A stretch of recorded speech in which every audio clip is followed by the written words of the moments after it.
Hello everyone. आज की इस वीडियो में हम AWS सेविंग्स प्लान के बारे में देखेंगे। तो AWS सेविंग्स प्लान जो है समझने से पहले आपको AWS रिजर्व्ड इंस्टेंसेस के बारे में पता होना चाहिए। अगर आपको रिजर्व्ड इंस्टेंसेस के बारे में नहीं पता तो मेरी पहले वाली वीडियो में आप जाकर देख सकते हैं कि कैसे AWS रिजर्व्ड इंस्टेंसेस के थ्रू हम कॉस्ट ऑप्टिमाइजेशन करते हैं। तो रिजर्व्ड इंस्टेंसेस का अगर मैं छोटा सा आइडिया दूं तो बेसिकली हम उसमें एक कमिटमेंट देते हैं AWS को अगले 1 साल या 3 साल के लिए कि हम एक पर्टिकुलर इंस्टेंस फैमिली को रन करेंगे। तो AWS उस पर हमें ज्यादा से ज्यादा डिस्काउंट देता है। राइट, तो वो हो गया हमारे AWS रिजर्व्ड इंस्टेंसेस। अब सेम AWS सेविंग्स प्लान जो है वो advanced version of reserved instances हम कह सकते हैं कि जिसमें हमें कुछ ज्यादा फ्लेक्सिबिलिटीज मिलती है। तो अगर हम देखें AWS सेविंग्स प्लान है हमारे पास, फॉर एग्जांपल जो AWS की सर्विस है सेविंग्स प्लान, इसको 3 कैटेगरीज में डिवाइड करा हुआ है AWS ने। तो पहली जो कैटेगरी हमारे पास आ जाती है वो आ जाती है EC2 इंस्टेंस सेविंग्स प्लान। दूसरी आ जाती है हमारी कंप्यूट सेविंग्स प्लान और तीसरी हमारी आती है says maker savings plan. Says maker savings plan. तो अगर हम डिस्काउंट्स की बात करें तो EC2 इंस्टेंट सेविंग्स प्लान पे हमें अप टू 72% तक का डिस्काउंट हमें मिल जाता है। कंप्यूट सेविंग्स प्लान पे हमें 66% तक का डिस्काउंट मिलता है और सेज मेकर सेविंग्स प्लान में हमें AWS 64% तक का डिस्काउंट हमें प्रोवाइड कर देते हैं। तो अब इन तीनों में डिफरेंस क्या है, एक एक करके उसको समझते हैं। तो सबसे पहले हम देखते हैं EC2 इंस्टेंट सेविंग्स प्लान। तो EC2 इंस्टेंट सेविंग्स प्लान को हम कंपेयर कर सकते हैं reserve instances standard reserve instances के थ्रू, जिसमें हम सिर्फ EC2 इंस्टेंसेस को परचेज कर सकते हैं। सेम इसमें भी हम जैसे अपने RI में हम 1 साल या 3 साल की कमिटमेंट देते हैं AWS के साथ, सेम सेविंग्स प्लान में हम 1 साल या 3 साल तक की कमिटमेंट AWS को देते हैं कि हम 1 साल या 3 साल तक अपना एक पर्टिकुलर इंस्टेंस टाइप हम रन करेंगे। तो same EC2 instance savings plan में हम EC2 इंस्टेंसेस तक ही लिमिटेड है, हम सिर्फ EC2 इंस्टेंसेस पे सेविंग्स प्लान परचेज कर सकते हैं। दूसरी इसमें जो फ्लेक्सिबिलिटी है, हम फॉर एग्जांपल मैंने EC2 instance savings plan purchase करा T3 सीरीज के लिए। फॉर एग्जांपल हम किसी भी सीरीज के लिए परचेज कर सकते हैं, किसी भी इंस्टेंस फैमिली के लिए परचेज कर सकते हैं। मैंने T3 फैमिली के लिए परचेज करा, तो इसमें मेरे पास ऑप्शन है कि मैं T3 dot large instance use करूं या T3 dot x large instance use करूं, लेकिन वो T3 फैमिली का होना चाहिए, सेम फैमिली का। ठीक है। और दूसरा दूसरा जो हमें एक लिमिटेशन है इसमें रीजन स्पेसिफिक, कि हम सिर्फ एक रीजन में ही इसको परचेज कर सकते हैं। तो अगर हमारा वर्कलोड है, हम चाहते हैं कि वो सिर्फ एक ही रीजन में चले, तो हम EC2 इंस्टेंट सेविंग्स प्लान उस केस में परचेज कर सकते हैं। अब सेम हमारा कंप्यूट सेविंग्स प्लान जो है उसमें कुछ एडिशनल फ्लेक्सिबिलिटीज हमें मिलती है, लेकिन उसमें डिस्काउंट थोड़ा कम है, 66% तक का हमें डिस्काउंट उस पर मिलता है। तो इसमें जो हमें एक बेनिफिट मिलता है वो मिलता है कि ये EC2 इंस्टेंसेस, लैम्डा फंक्शंस और फारगेट, इन तीनों पे हमें बेनिफिट मिलता है। अगर ये तीनों सर्विसेज हम यूज कर रहे हैं तो इस पे हमें सेविंग्स प्लान का बेनिफिट मिलेगा। इसमें दूसरा बेनिफिट ये मिलता है कि हम इंस्टेंस फैमिली को चेंज कर सकते हैं। फॉर एग्जांपल T3 से M5 पे मूव कर सकते हैं या C5 पे, जो भी हमारी रिक्वायर्ड है हम फैमिलीज में स्विच कर सकते हैं, इंस्टेंस फैमिलीज में। ये एक हमारा फायदा है। और तीसरा हमारा एक फायदा ये है कि हम रीजन भी स्विच कर सकते हैं। फॉर एग्जांपल मैंने US ईस्ट 1 में परचेज करा है और मैं मेरी फ्यूचर रिक्वायरमेंट है कि अब मुझे अपना वर्कलोड मुंबई में रन करना है, तो इसको मैं मुंबई में मूव कर सकता हूँ इस सेविंग्स प्लान को। ठीक है। तो ये हमारे पास बेनिफिट है EC2 इंस्टेंट सेविंग्स प्लान और कंप्यूट सेविंग्स प्लान में।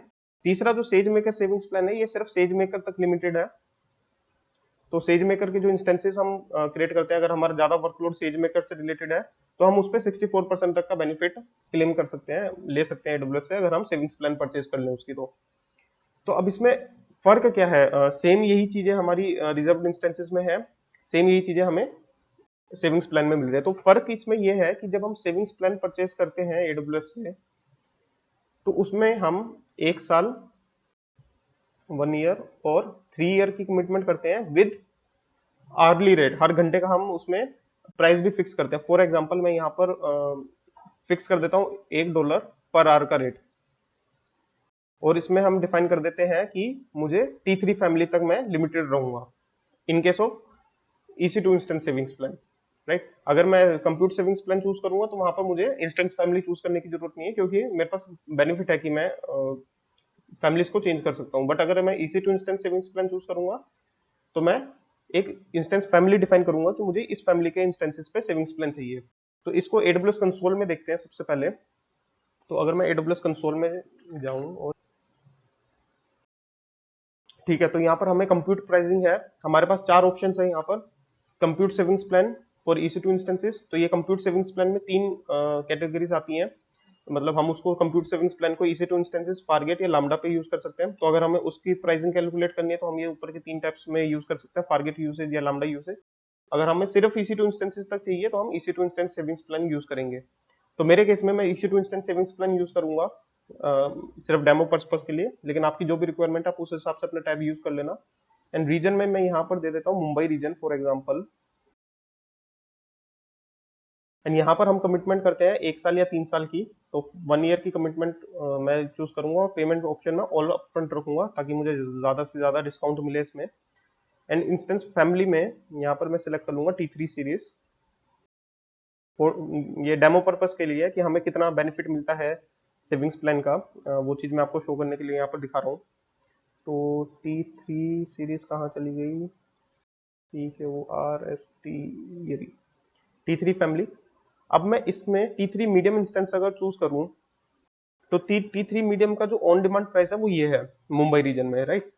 अगर मैं $1 अपना खर्च करना चाहता हूँ T3 फैमिली पे, T3 मीडियम इंस्टेंस पे, तो $1 के रेट पे मैं कितने इंस्टेंसेस को रन कर सकता हूँ। यहाँ पर अगर हम देखें तो $1 डिवाइडेड बाय 0.0448, तो यहाँ पर अप्रोक्स 22 इंस्टेंसेस को मैं रन कर सकता हूँ T3 मीडियम के। अब अगर मेरी रिक्वायरमेंट है कि मेरा वर्कलोड T3 इंस्टेंसेस पे, T3 फैमिलीज पे ज्यादा है, तो मैं T3 फैमिली की इंस्टेंस सेविंग्स प्लान परचेज कर लूंगा। तो उसमें मुझे बेनिफिट क्या मिलेगा, अभी तो मैं सिर्फ 22 इंस्टेंसेस रन कर सकता हूँ अगर मैं ऑन डिमांड के साथ चलता हूँ तो। लेकिन अगर मैं सेविंग्स प्लान परचेज करता हूँ तो सेविंग्स प्लान पे मुझे 41% का डिस्काउंट मिल जाएगा, जिसमें मेरा जो ऑन डिमांड सेविंग जो इंस्टेंस का T3 मीडियम का पर आवर का रेट है वो $0.0263 हो जाएगा। तो उस हिसाब से अगर हम देखें तो अब जो मैं इंस्टेंसेस रन कर सकता हूँ वो मैं 38 इंस्टेंसेस रन कर सकता हूँ T3 मीडियम के $1 पे, $1 पर आवर के रेट पे, राइट। तो ये हमें AWS सेविंग्स प्लान पे इस तरह का बेनिफिट मिलता है। अगर हम AWS कंसोल में जाकर देखें कि हम सेविंग्स प्लान कैसे परचेज करेंगे तो उसका एक डेमो मैं दे देता हूँ। मैं अपने एक AWS अकाउंट में जाऊंगा।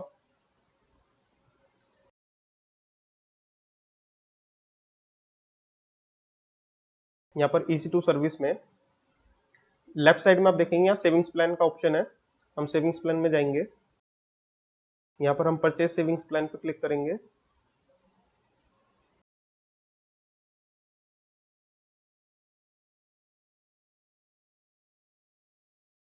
परचेज सेविंग्स प्लान, अगर आपको नहीं पता कि आपको सेविंग्स प्लान परचेज करना चाहिए या नहीं करना चाहिए तो आप AWS की रिकमेंडेशन भी ले सकते हैं।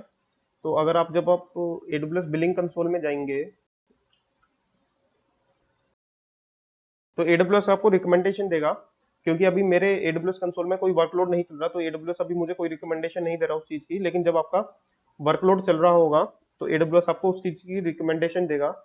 तो जब हम AWS बिलिंग कंसोल में जाएंगे लेफ्ट साइड में हमारा सेविंग्स प्लान का ऑप्शन है, यहाँ पर आप रिकमेंडेशन में जाकर AWS की रिकमेंडेशन भी ले सकते हैं कि आपको कौन सा इंस्टेंस की सेविंग्स प्लान कर लेनी चाहिए। तो यहाँ पर आपका सारे रिकमेंडेशन की इन्फॉर्मेशन यहाँ पर आएगी। आपको कौन सा EC2 इंस्टेंस सेविंग्स प्लान चाहिए, सेजमेकर सेविंग्स प्लान चाहिए, उस बेसिस पे रिकमेंड करेगा, आप उस रिकमेंडेशन के साथ जा सकते हैं। और यहाँ पर बेस्ड ऑन कितना डेटा का, मतलब लास्ट 2 महीने के डेटा के बेसिस पे आपको रिकमेंडेशन चाहिए, 30 डेज के डेटा पे रिकमेंडेशन चाहिए, वो सब AWS आपको प्रोवाइड करेगा। ठीक है, तो अगर हम सेविंग्स प्लान परचेज करना है तो हम परचेज सेविंग्स प्लान वाले पेज पे जाकर हम सिलेक्ट करेंगे हमें कौन सा सेविंग्स प्लान परचेज करना है। मेरे केस में फॉर एग्जांपल मुझे EC2 इंस्टेंसेस के लिए चाहिए। मैं 1 साल की टर्म रखूंगा कि 1 साल तक, अगले 1 साल तक मैं मुंबई रीजन में, यहाँ पर मुंबई एशिया के अंदर मुंबई रीजन में T3 फैमिली को मैं चूज करता हूँ यहाँ पर फॉर एग्जांपल T3। तो अब T3 फैमिली के अंदर मैं कोई भी इंस्टेंस टाइप चेंज कर सकता हूँ, उसके बेसिस पे कैलकुलेशन AWS अपने आप करेगा। वो कैलकुलेट कैसे करता है वो मेरी पुरानी RI वाली वीडियो में आप देख सकते हैं, जिसमें मैंने बताया हुआ कि अगर हम इंस्टेंस फैमिली को चेंज करते हैं तो हमारी AWS बिलिंग कैलकुलेशन किस बेसिस पे करता है। और यहाँ पर मैं डिफाइन कर दूंगा $1 ऑल अप फ्रंट। तो मुझे ऑल अप फ्रंट के हिसाब से अगर $1 हर घंटे के हिसाब से चलाए तो 8760 मुझे पे करना पड़ेगा AWS को सारा एडवांस पे, तो उस बेसिस पे AWS हमें 38 इंस्टेंसेस हम रन कर पाएंगे। अगर हम ऑन डिमांड पे जाते तो हमारे 22 इंस्टेंसेस हम रन कर पा रहे थे T3 मीडियम के, बट अब अभी हम 38 इंस्टेंसेस रन कर पाएंगे। तो ये हमें सेविंग्स प्लान का बेनिफिट मिलता है, जो कि थोड़ा सा अलग है रिजर्व इंस्टेंसेस से, बट मोस्टली सेम है, राइट।